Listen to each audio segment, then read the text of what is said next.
from Krishna, the Supreme Personality of Godhead. Chapter 65. Lord Balaram visits Vrndavana. Lord Balaram became very anxious to see his father and mother in Vrndavana. Therefore, with great enthusiasm, he started on a chariot for Vrndavana.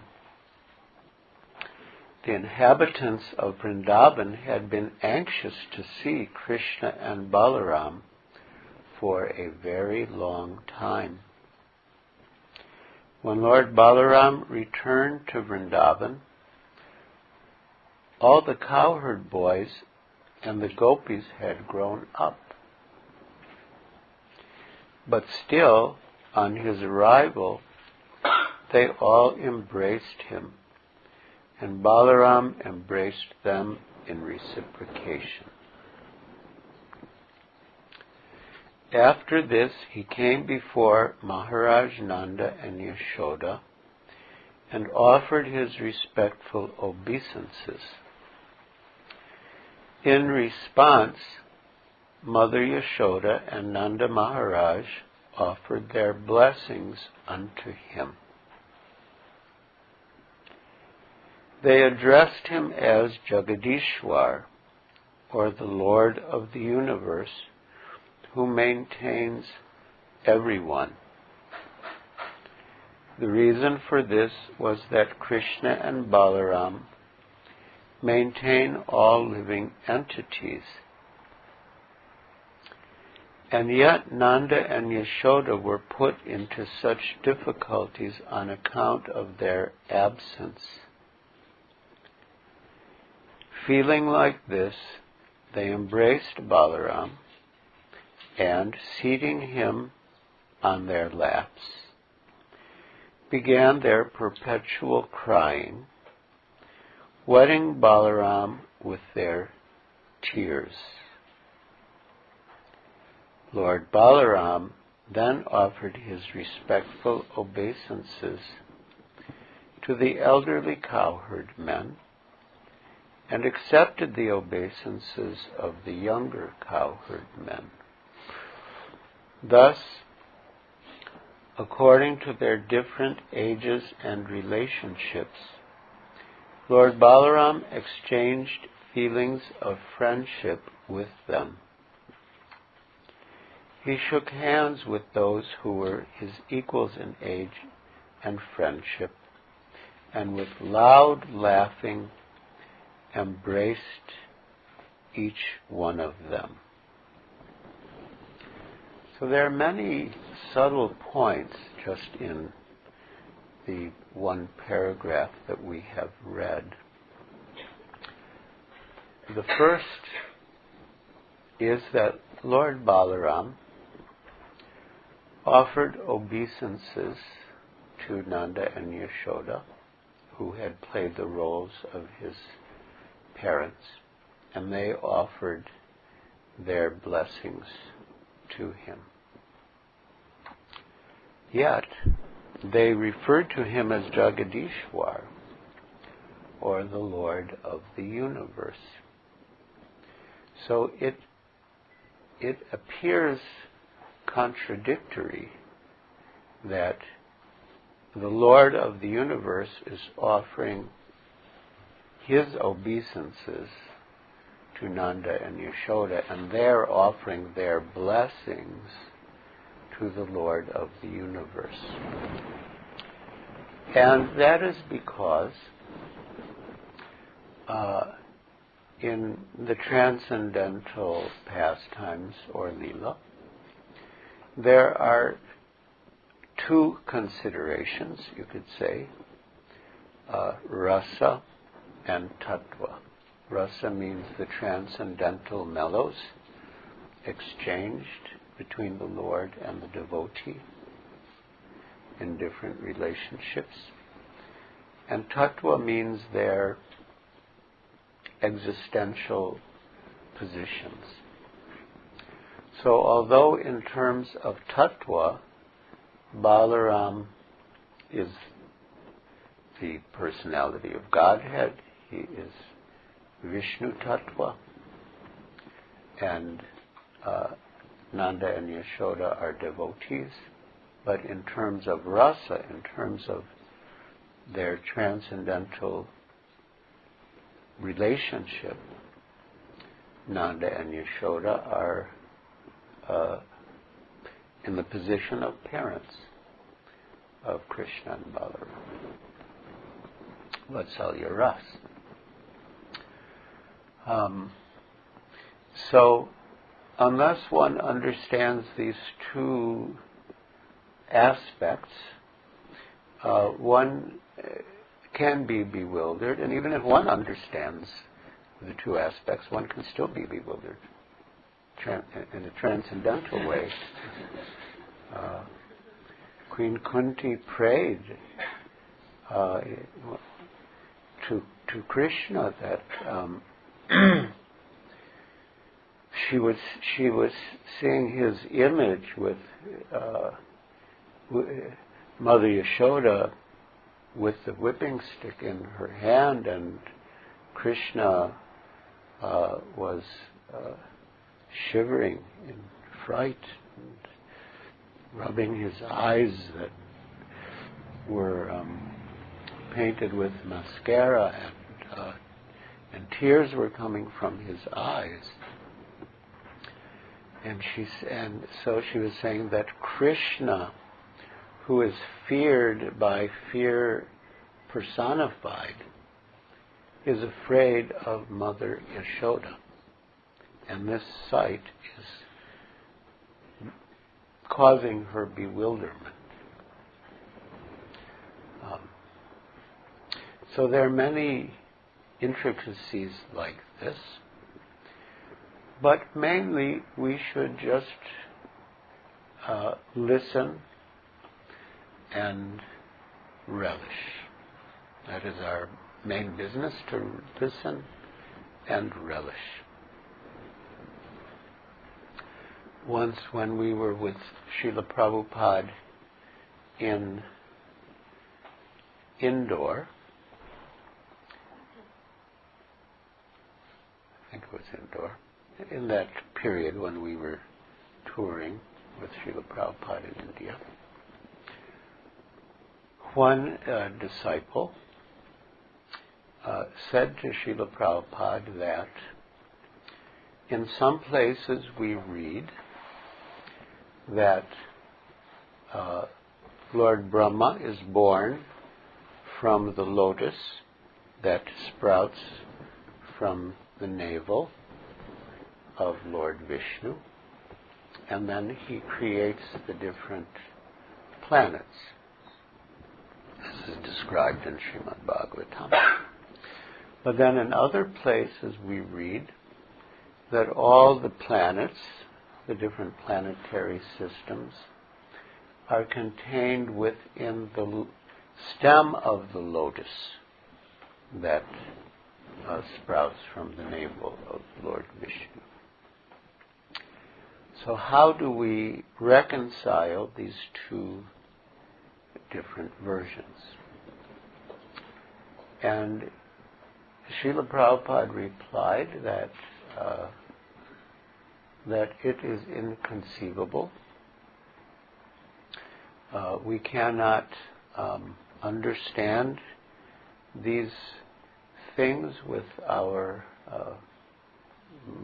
limited intelligence and mental capacity.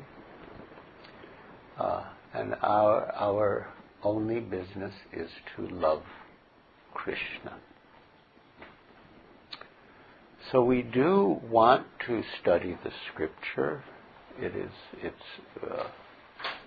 Bhagavat Shravana. It's one of the 5 most potent items of devotional service, and we do want to understand the science of Krishna consciousness, rasa and tattva and all other elements. But ultimately, we cannot accommodate these vast topics in our teeny brains, and so ultimately we just surrender and listen and relish. The other point that Srila Prabhupada has mentioned here is that Krishna and Balarama, as Jagadishwar, they are maintaining the whole universe and every living entity in the universe. But Nanda and Yasoda suffered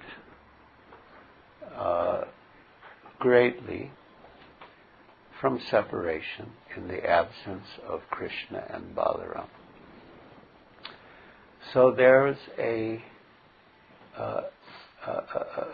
slightly sarcastic accusation of Krishna and Balarama that you are maintaining the whole universe and all of its inhabitants, but you're neglecting us. What kind of Jagadishwar are you? So this is also a very high level of Krishna consciousness, in which out of love the devotee can quarrel with the Lord. Of course, this was not really a quarrel as such, but a little feeling of being neglected and a little accusation of them.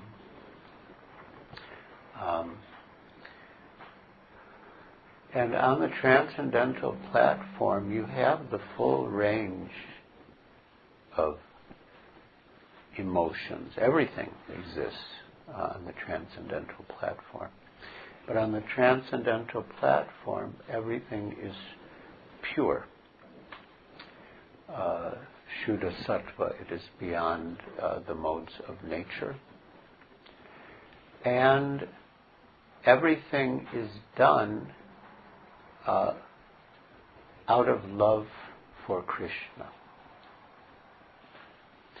In the material world, we might be angry at someone, and that anger is usually mixed with hatred. But in the spiritual world, there's also anger, transcendental anger. But that anger is mixed with love for Krishna. So even if sometimes there is some anger expressed by some of the associates of Krishna in Vrndavana, it is on the basis of love.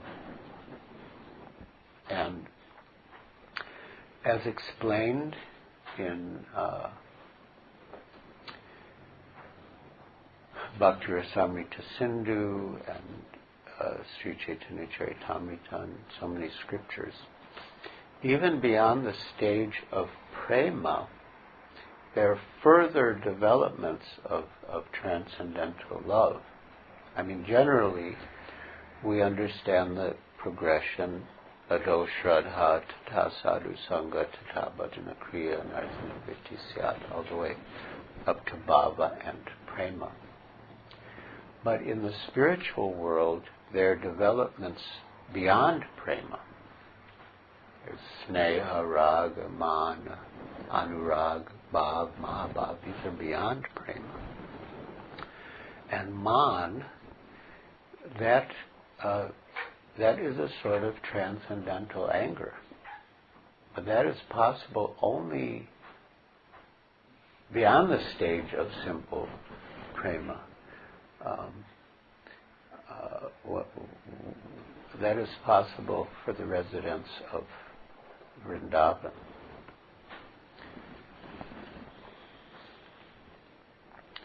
After being received by the cowherd men and boys, the gopis, and King Nanda and Yashoda, Lord Balaram sat down, feeling satisfied, and they all surrounded him.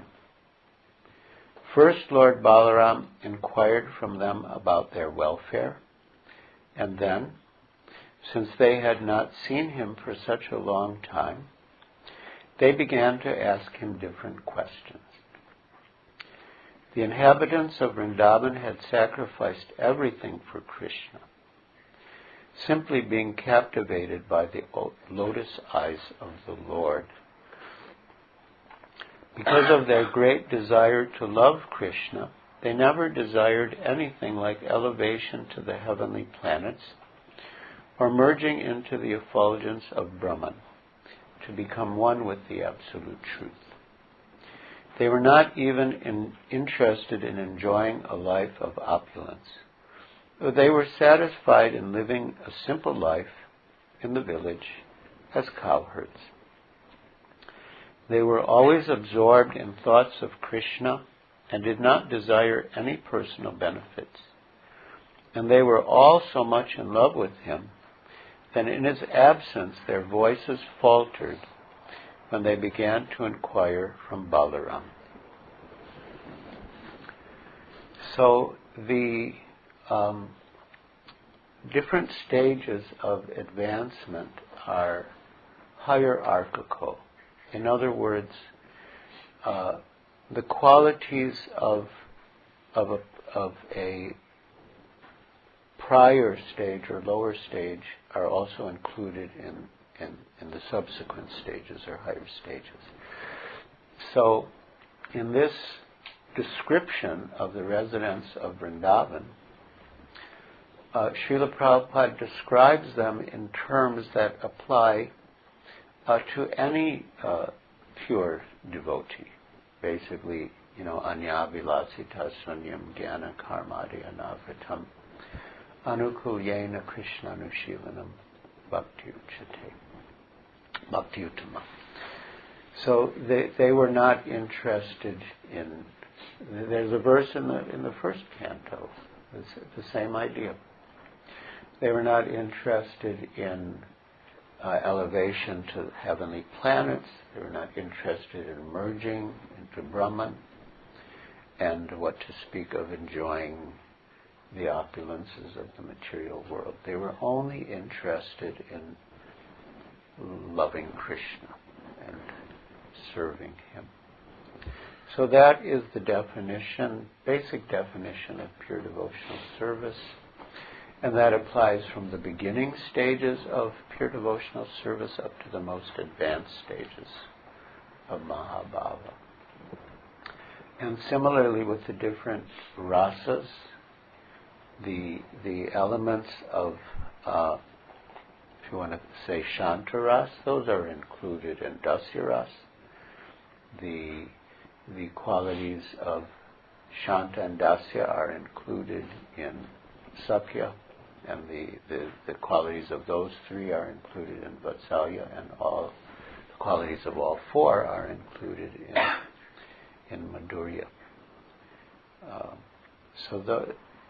It's not that when we become advanced, then we can desire material things. No, it's like one disciple said to Srila Prabhupada that when we're liberated, when we become Paramahamsas, then we can do anything, and it won't affect us because we will be on the transcendental platform. So then when we're Paramahamsas, we can also have sex. And Srila Prabhupada replied that this, of course, is foolishness. And he told a story of a servant of the king the king would ride in the boat, and the servant would walk alongside on a path that ran along the river, and he would pull the boat from the land, and the king would have a little excursion. So the king was very pleased with this servant's work, and he told the servant, I'm very pleased with you. I will give you whatever you like. So the foolish servant replied, I would like a velvet carpet to be placed along the path so that when I'm pulling the boat, it will be soft under my feet. So, Srila Prabhupada said this is the foolishness, because he could have gotten anything. He wouldn't have to pull the boat anymore. He could have attained a boon far greater than, doing more or less the same thing but in a little different way. So Srila Prabhupada said that this, if I become a Paramahansa, I can have sex. It's like you could, when you're a Paramahansa, you're in a position to relish on a much higher platform than that. That's like asking for like a little extra facility to pull the boat on the thorny path.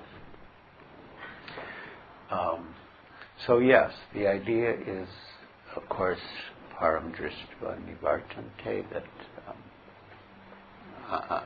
on the highest levels one experiences a higher taste, and it has no interest in elevation to heavenly planets, merging into impersonal Brahmajyoti, and then what to speak of worldly pleasures that are meant for those who are bound for death. So now the residents of Vrindavan are about to speak to Lord Balaram with faltering voices, feeling separation from Krishna. First, Nanda Maharaj and Yashoda Mai inquired, My dear Balaram, are our friends like Vasudeva and others in the family doing well? Now you and Krishna are grown up, married men with children. In the happiness of family life, do you sometimes remember your poor father and mother, Nanda Maharaj and Yashoda Devi?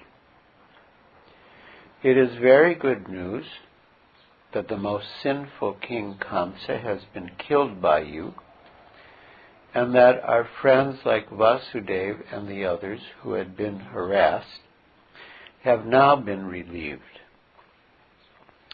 It is also very good news that you and Krishna defeated Jarasandha and Kalyavana, who is now dead, and that you are now living in a fortified residence in Dwarka.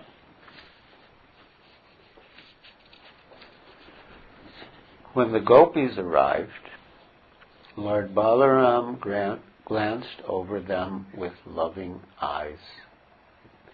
Being overjoyed, the gopis, who had so long been mortified on account of Krishna's and Balaram's absence, began to ask about the welfare of the two brothers. They specifically asked Balaram whether Krishna was enjoying his life surrounded by the enlightened women of Dwarka Puri. Does he sometimes remember his father Nanda and his mother Yashoda and the other friends with whom he so intimately behaved while in Vrindavan?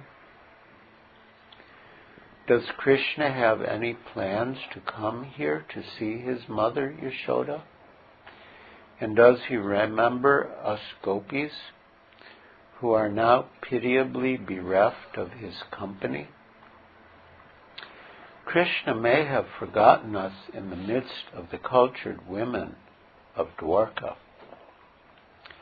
But as far as we are concerned, we still remember him by collecting flowers and sewing them into garlands.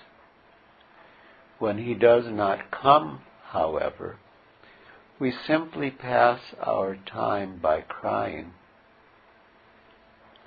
If only he would come here and accept these garlands we have made. My dear Lord Balaram, descendant of Dasharata, you know that we would give up everything for Krishna's friendship. Even in great distress, one cannot give up the connection of family members. But although it might be impossible for others, we gave up our fathers, mothers, sisters, and relatives. But then Krishna, not caring a pinch for our renunciation, all of a sudden renounced us and went away. He broke off our intimate relationship without serious consideration and left for a foreign country. But he was so clever and cunning that he manufactured very nice words. He said, "My dear gopis, please do not worry. The service you have rendered to me is impossible for me to repay. After all, we are women, so how could we disbelieve him? Now we can understand that his sweet words were simply for cheating us."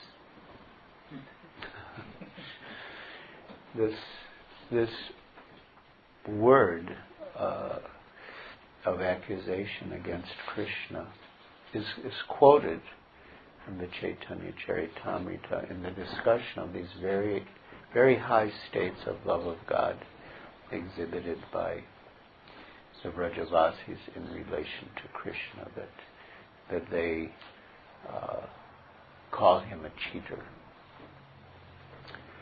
And Srila Prabhupada also explains that Krishna, as the Supreme Personality of Godhead, also wants some variety. He gets tired of always being worshipped by Vedic hymns and mantras and elaborate sacrifices and worship. Sometimes he wants someone to chastise him. But who can chastise him? Only the most pure devotee can chastise him.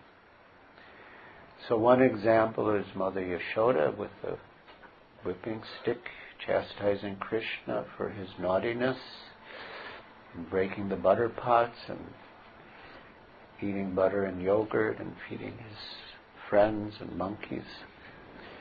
And another example is the gopis chastising him for being a cheater. Srila Prabhupada told the story of a British lord. He was Gladstone. He was actually the Prime Minister of Great Britain. And a big man came to see him. I mean, ordinary people can't see the Prime Minister. Another big man came to see the Prime Minister, and the Prime Minister's secretary said, "Wait, he's engaged now. He will see you after some time." So the man was waiting, and there's no news from inside. So he just pushed open the door a little to see what was happening. And the great Prime Minister of the United Kingdom was on the floor, on his hands and knees, with his grandson on his back. And his grandson was directing him like a man riding a horse. Get up, get up. Go right, go left. So he's still the Prime Minister, even when he's playing the part of a horse for his grandson. He's still the Prime Minister, but sometimes he wants to take a break from being the Prime Minister. He wants to forget that he's the Prime Minister and just enjoy with his beloved grandchild.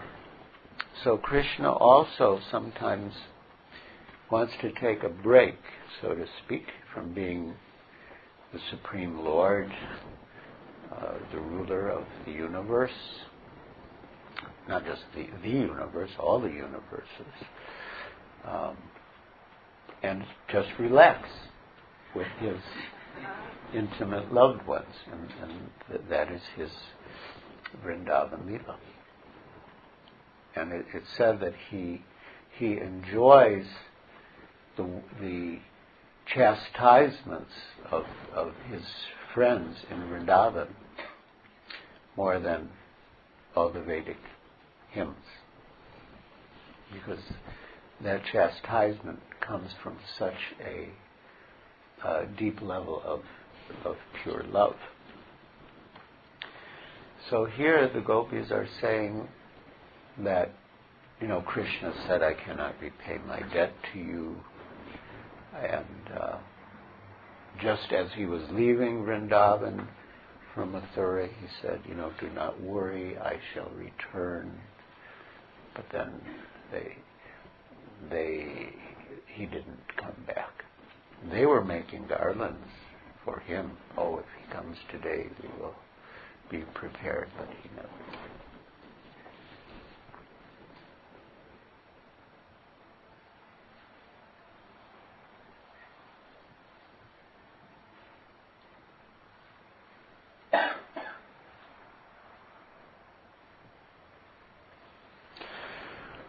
When the gopis were talking in this way, their feelings for Krishna became more and more...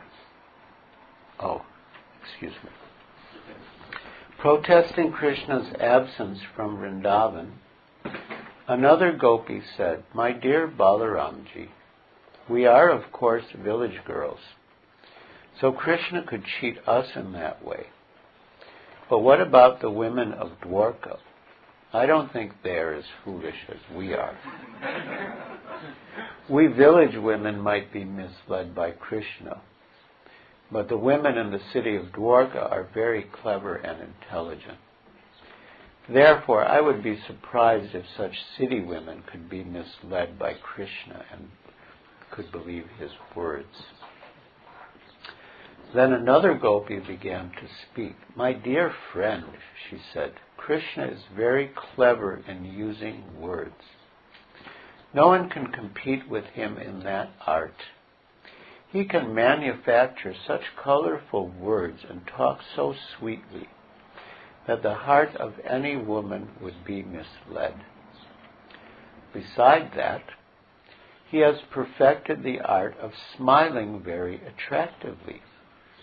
And by seeing his smile, women become mad after him and give themselves to him without hesitation. Another gopi, after hearing this, said, My dear friends, what is the use of talking about Krishna? If you are at all interested in passing time by talking, let us talk on some subject other than him.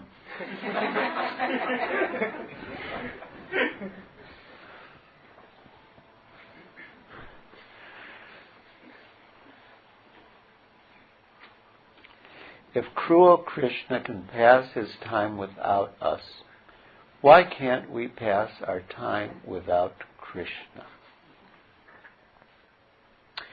of course, Krishna is passing his days without us very happily, but we cannot pass our days happily without him. So you can see we are on the platform where it's so easy to forget Krishna. It's nothing for us to forget Krishna. We have to do everything we can to remember Krishna. And they're trying to forget Krishna, but they can't. No matter how much they try, they can't. But that stage actually begins in the stage of sadhana. Srila Vishwanath Chakravarti Thakur, in his Madhurya Kadambini, elaborates on this verse, 2 verses from Bhakti Rasamrita Sindhu, Adoshradha Tata Sadhu Sangha, and so on. And he describes that in the stage of sadhana, which goes all the way up to the stage of Ashakti, just before bhava,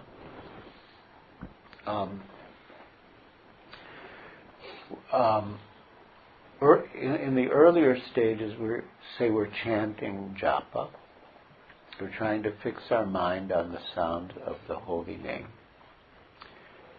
And after some time, we don't even know how much time, how many beads have passed. We realize that our mind is somewhere else. We don't know how we left the sound of the holy name, how we got onto the other topic, and then that led to another topic, and then that led to another topic, and then we don't even know how much time has passed or how we got there. But at the stage of Asakti, it's sort of the opposite. If your mind wanders, it automatically comes back. You don't even know how it came back, but it automatically comes back to Krishna. So what to speak of the gopis, who are on the highest stage? They are fully absorbed in remembrance of Krishna, and even if they want to forget him, they can't.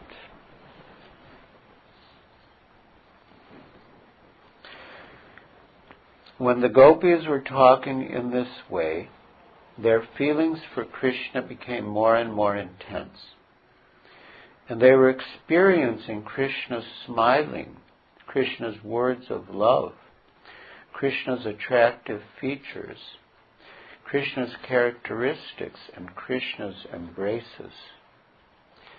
By the force of their ecstatic feelings, it appeared to them that Krishna was personally present and dancing before them.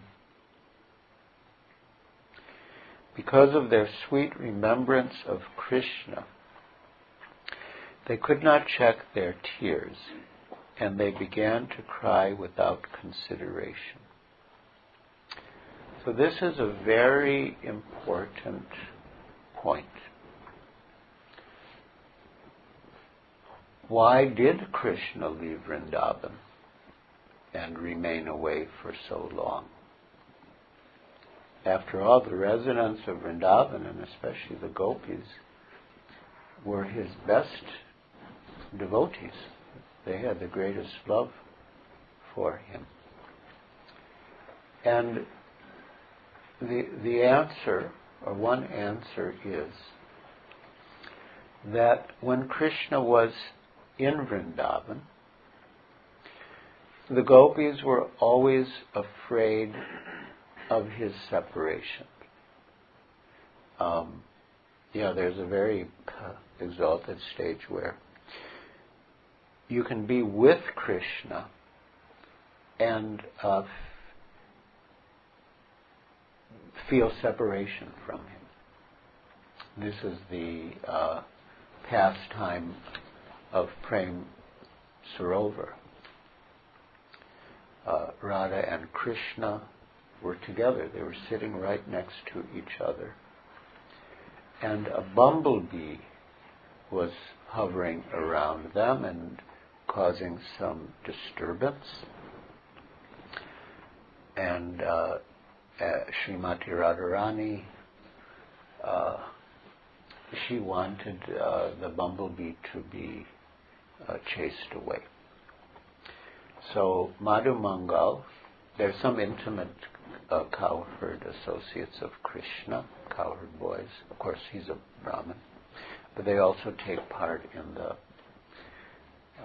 Madhurya Lila.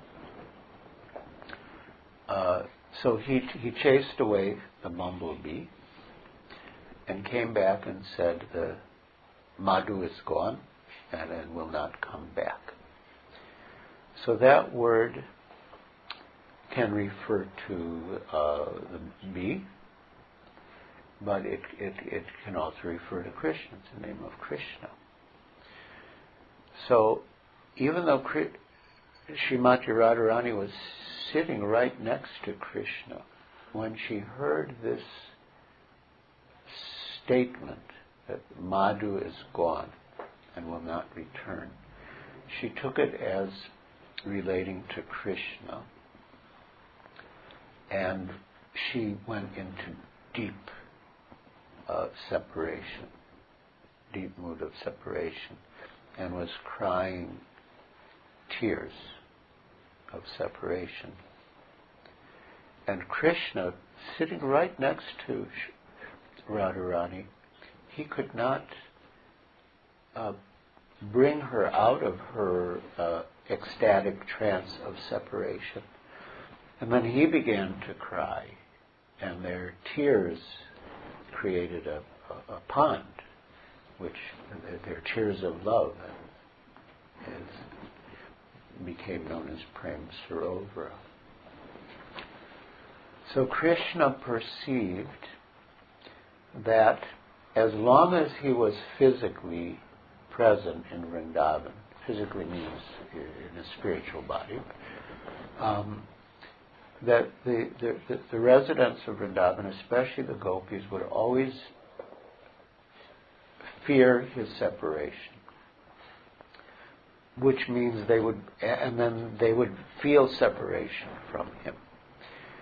And they would be very preoccupied with his physical presence and absence. But Krishna thought that if he leaves Vrindavan, then the gopis won't have to think about his physical presence or absence. They will feel separation. But in the intensity of their feelings of separation, they will feel Krishna's presence. Whereas when Krishna was physically in Vrindavan, they would only feel his presence if he was physically with them.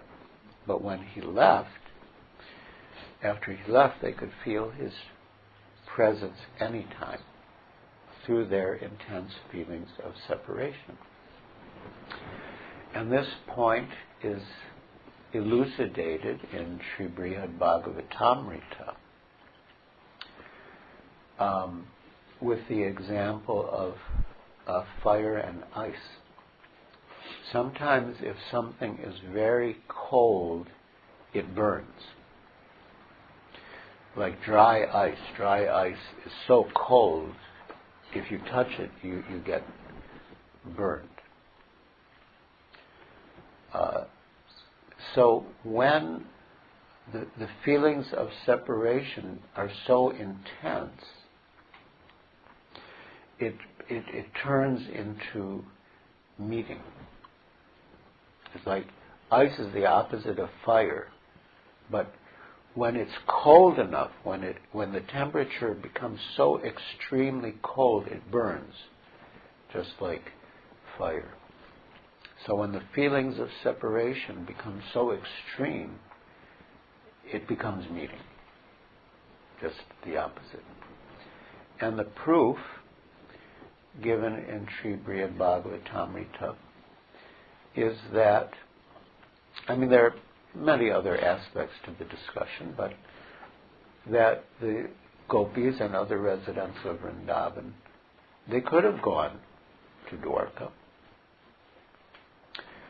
but actually they preferred not to, because the happiness that they were relishing in separation was greater than the happiness they would have relished in his association in Gork. So here we see this, it's happening, that in expressing their intense feelings of separation from Krishna, they experience his presence, and to the extent of seeing his lotus eyes, his smile, as if he was dancing with them and even embracing them.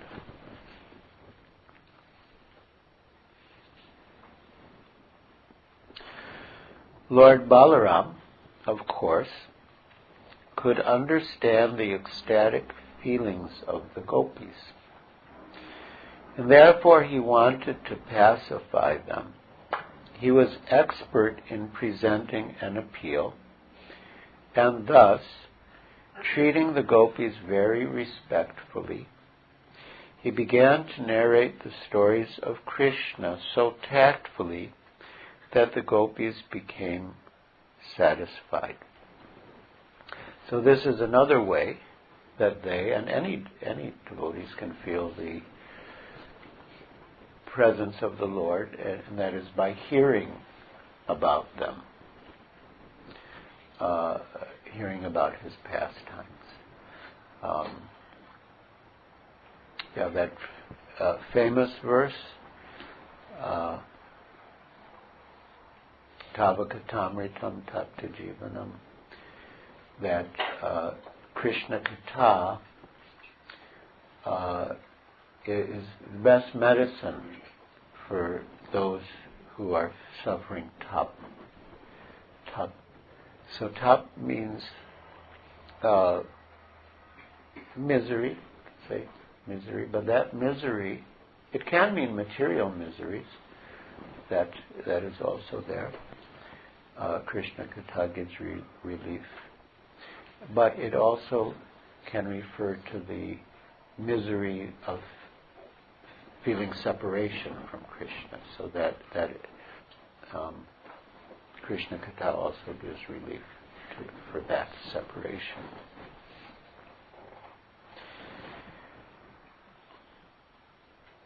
To keep the gopis in Vrindavan satisfied, Lord Balaram stayed there continuously for 2 months, namely the months of Chaitra, March, April, and Vaisakha, April, May.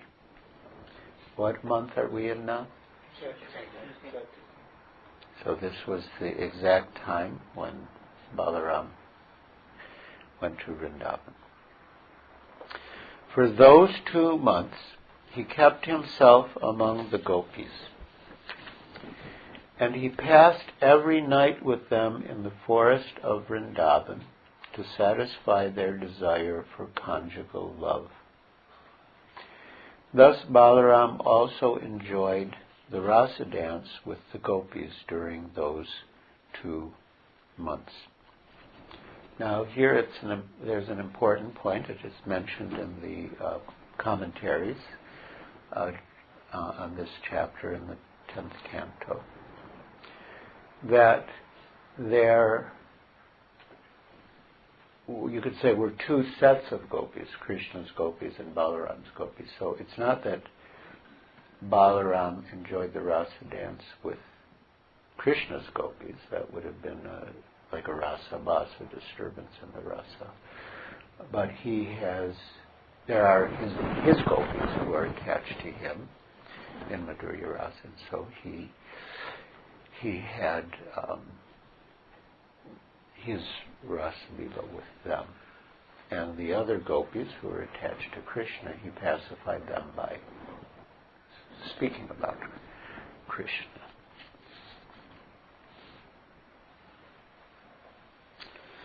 Since the season was springtime, the breeze on the bank of the Yamuna was blowing very mildly, carrying the aroma of different flowers.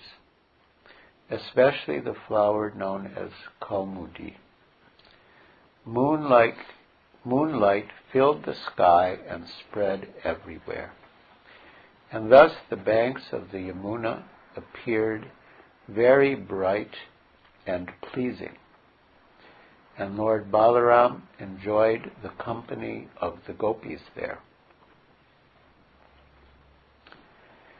The demigod known as Varuna sent his daughter Varuni in the form of liquid honey oozing from the hollows of the trees.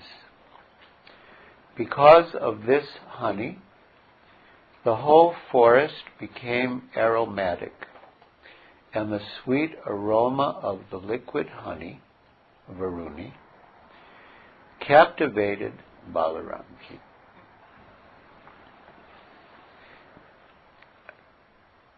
Balaramji and all the gopis became very much attracted by the taste of the Varuni, and all of them drank it together. While drinking this natural beverage, all the gopis chanted the glories of Lord Balaram. And Lord Balaram felt very happy, as if he had become intoxicated by drinking that Varuni beverage. Now, Varuni is a devotee, and he was drinking that Varuni beverage. He was actually drinking the love and devotion of Varuni. Like Krishna, he would drink Mother Yasoda's breast milk, but it wasn't ordinary milk, it was her love in liquid form. So this is also Varuni's love in liquid form, and Balaram was drinking it and becoming intoxicated. Apparently intoxicated. His eyes rolled in a pleasing attitude. He was decorated with long garlands of forest flowers, and the whole situation appeared to be a great function of happiness because of this transcendental bliss. Lord Balaram smiled beautifully, and the drops of perspiration decorating his face appeared like soothing morning dew. While Balaram was in that happy mood, he desired to enjoy the company of the gopis in the water of the Yamuna. Therefore he called the Yamuna to come nearby. But the Yamuna neglected the order of Balaramji, considering him intoxicated. Lord Balaram became very much displeased at the Yamuna's neglecting his order. He immediately wanted to scratch the land near the river with his plowshare. Lord Balaram has two weapons, a plow and a club, from which he takes service when they are required.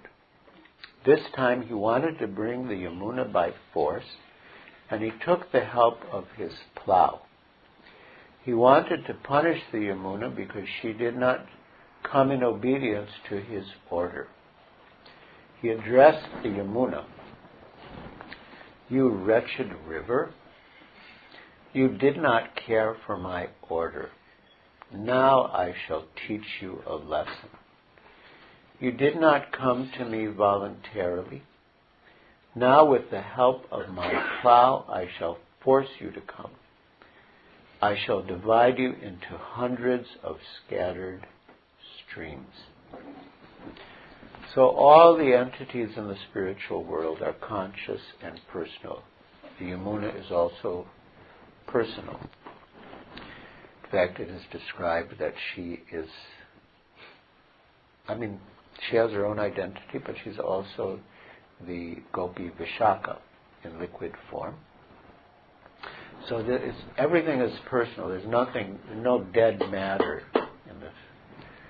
In Vrndavana, it's all conscious and personal. So when the Yamuna was threatened like this, she became greatly afraid of the power of Balarama and immediately came in person. The personified form of the Yamuna River came to Balarama, falling at his lotus feet and praying thus: "My dear Balarama, you are the most powerful personality, and you are pleasing to everyone. Unfortunately, I forgot your glorious, exalted position. But now I have come to my senses, and I remember that you hold all the planetary systems on your head merely by your partial expansion, Shesha. You are the sustainer of the whole universe. My dear Supreme Personality of Godhead, you are full with 6 opulences. Because I forgot your omnipotence, omnipotence, I have mistakenly disobeyed your order, and thus I have become a great offender. But, my dear Lord, please know that I am a soul surrendered unto you, who are very affectionate to your devotees. Therefore, please excuse my impudence and mistakes, and by your causeless mercy, may you now release me." So she was repentant. It does happen. Devotees forget the Lord's supremacy, and in Krishna lila, which is Nar lila, Krishna resembles an ordinary human being, Balarama resembles an ordinary human being. And one can forget his supreme position. It happened with Brahma when he stole the cowherd boys and calves. It happened with Indra when he sent the torrents of rain. But because the Lord is affectionate to his devotees, if they repent, and any genuine devotee will repent, then the Lord rectifies them and brings them back to his service, with them being properly situated again. It's described that when Indra sent torrential rain on the residents of Vrndavana, for a moment Krishna thought, let me just kill him. I mean, he's just like such a disturbance. Let me just kill him. But then he thought, no, I should be merciful to him. I should curb his false pride and bring him back to his senses. The same type of pastime took place in Gaur Lila. Vallabhabhata, he was proud of his knowledge and scholarship.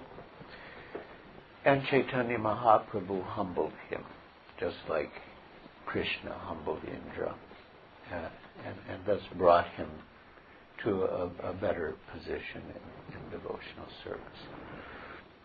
So Yamuna Devi, she sincerely regretted her offense in not obeying the command of Balarama. And, in a genuine mood of repentance, she asked to be forgiven. And she knew that the Lord is affectionate to his devotees, and she wanted him to show that affection towards her because she was his surrendered devotee. She was just temporarily covered by some illusion, some misconception. Upon displaying this submissive attitude, the Yamuna was forgiven. And when she came nearby, Lord Balarama enjoyed the pleasure of swimming in her waters along with the gopis, in the same way that an elephant enjoys himself along with his many she-elephants. after a long time, when Lord Balaram had enjoyed to his full satisfaction, he came out of the water, and immediately a goddess of fortune offered him a nice blue garment and a valuable necklace made of gold. After bathing in the Yamuna, Lord Balaram, dressed in blue garments and decorated with golden ornaments, looked very attractive to everyone. Lord Balaram's complexion is white, and when he was properly dressed, he looked exactly like the white elephant of King Indra in the heavenly planets. The river Yamuna still has many branches due to being scratched by the plowshare of Lord Balaram. And these branches of the river Yamuna still glorify the omnipotence of Lord Balaram. Lord Balaram and the gopis enjoyed transcendental pastimes together every night for 2 months. And the time passed so quickly that all those nights appeared to be only one night. In the presence of Lord Balaram, all the gopis and other inhabitants of Vrindavan became as cheerful as they had been before in the presence of both brothers, Lord Krishna and Lord Balaram. Thus ends the Bhaktivedanta purport of the 65th chapter of Krishna. Lord Balaram visits Vrindavan. Hare Krishna. Jai. Shri Balaram Rasayatra ki Jai. Srila Prabhupada ki Jai. So, are there any questions or comments? Yes, Jagarini Mataji. Where was their room? It seems that Lord Indra's, especially Lord Indra's pastime with inundating Vrndavana with blood, it seems that his anger wasn't coming from love in that pastime in Vrindavan. And where is the explanation for such an advanced devotee to become so bewildered that he could become actually hateful of the residents of Vrndavana? Yes, well, Lord Indra, like other demigods, is a devotee, but he also has material desires. And, his main fault was his pride, and he wanted to be honored and worshipped. And so, he became covered. Now,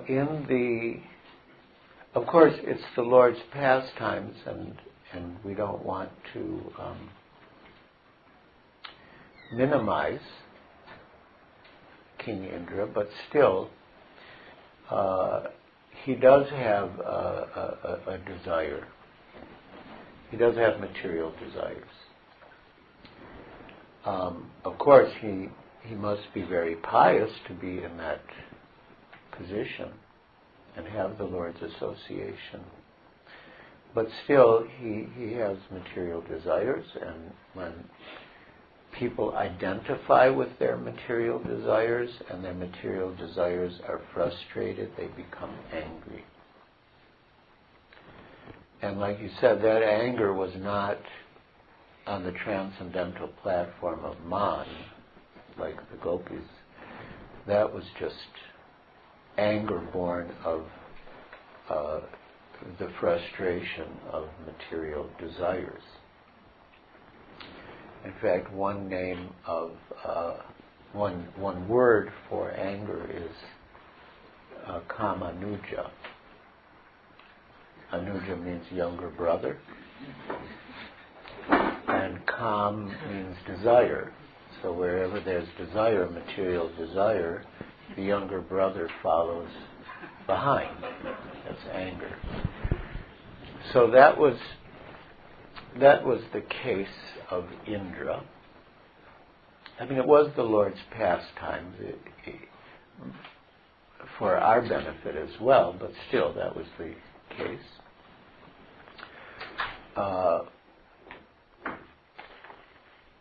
And that's not that transcendental love of man, which is seen in the pure devotees in Vrndavana. Correct. So it happens. Even Lord Brahma, what to speak of Indra, even Lord Brahma, once a disciple asked Srila Prabhupada, Lord Brahma was such a great devotee. He created the universe, and he made such beautiful prayers in the Brahma Samhita, and he was the first